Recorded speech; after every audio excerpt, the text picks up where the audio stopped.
Let's be real with each other for a second. You're not actually supposed to be watching YouTube right now, are you? There's a deadline somewhere, an assignment, a project, a thing with your name on it sitting on your desk, radiating guilt. And the idea of actually starting it feels physically impossible because the motivation tank is reading empty. If that's you, welcome. You're in extremely good company because I feel exactly that way all the time. And I want to be honest about something because it'd be easy to pretend otherwise. I've spent years researching productivity. I make videos about this for a living, and I still hit this wall at least once a week. There's some task I have to do, and I've got nothing in the tank to do it with. So no, the years of research did not grant me immunity. What they did give me is a process, a reliable set of moves I run every single time I'm stuck that drag me from absolutely not to, okay, I'm working. Quick distinction before we start. Motivation problems have long-term fixes and short-term fixes. The long-term stuff is the foundation work, building discipline, building habits, designing a study space that pulls you into focus. That's all real and worth doing. But that's not what helps you today when the thing is due tomorrow and you're paralyzed right now. So today is purely about the short-term rescue, the 4 steps I use to break the freeze when motivation has completely abandoned me. And the most important thing I can tell you up front is that my brain lies to me about these every single time. It insists, this time is different. This time it won't work.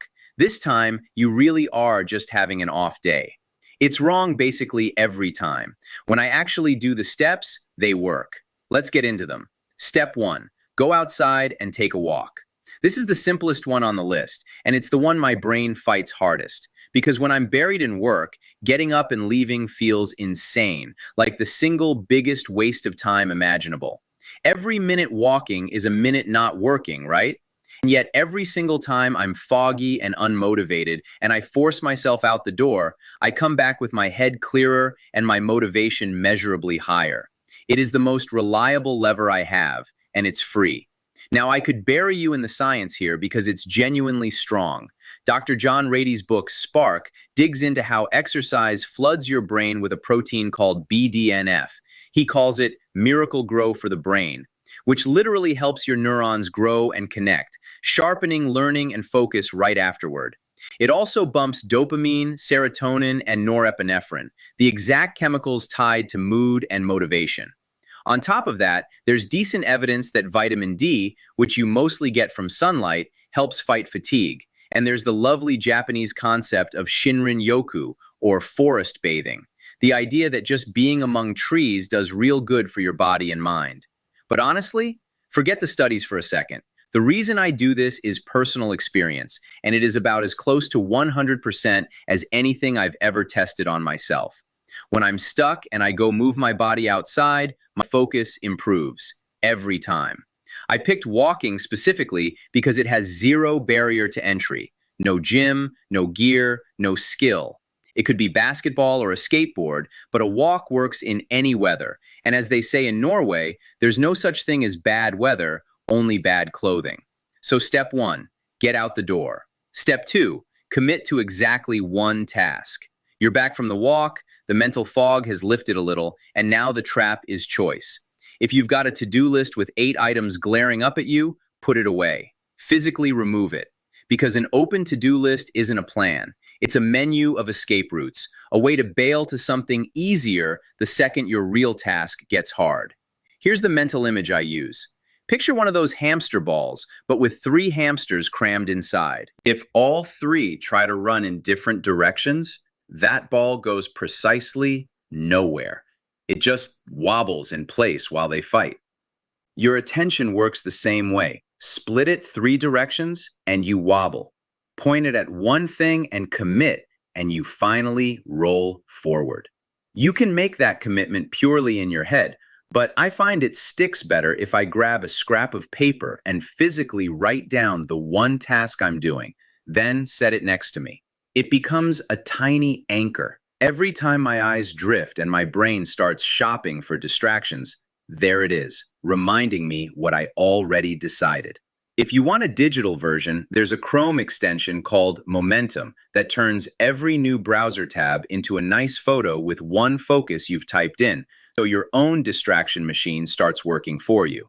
Step 3. Clear to neutral.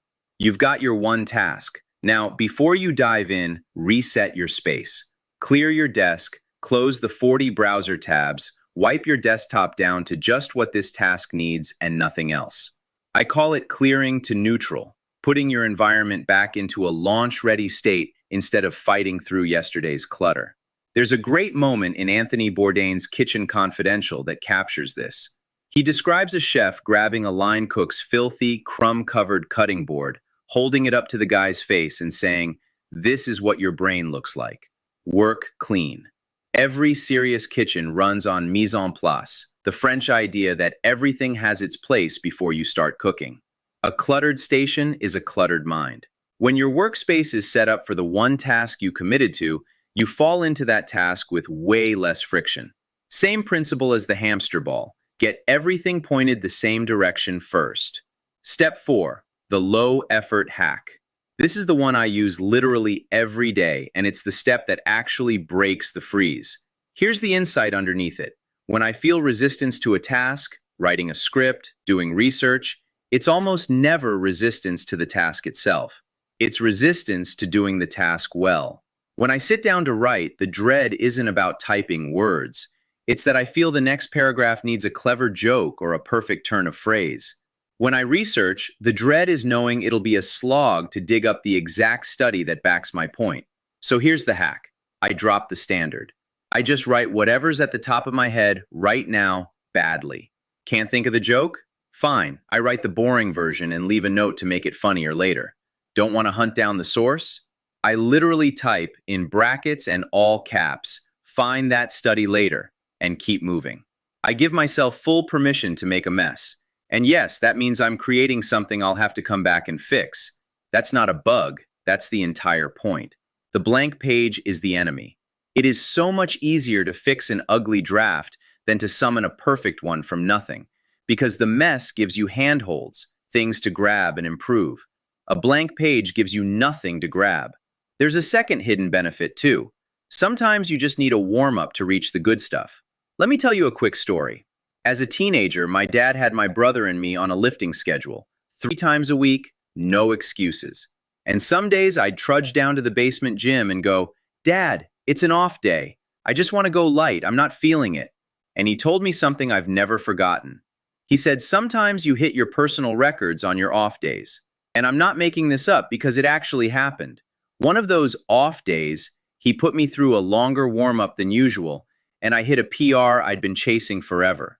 One of the hardest ones I ever got, on the day I least felt like showing up. That's the whole lesson.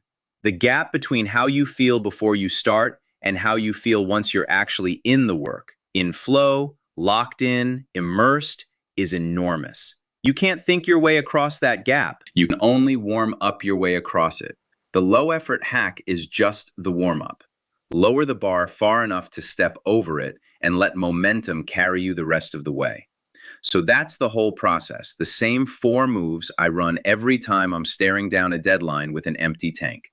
Walk to clear your head. Commit to one task. Clear your space to neutral. Then start ugly, because the blank page is the enemy and a mess is something you can fix. Your brain will tell you today is different and none of it will work. Do it anyway. It works.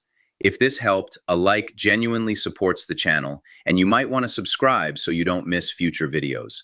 There's a free copy of my book on earning better grades you can grab in the description too. Thanks for watching. I'll see you in the next one.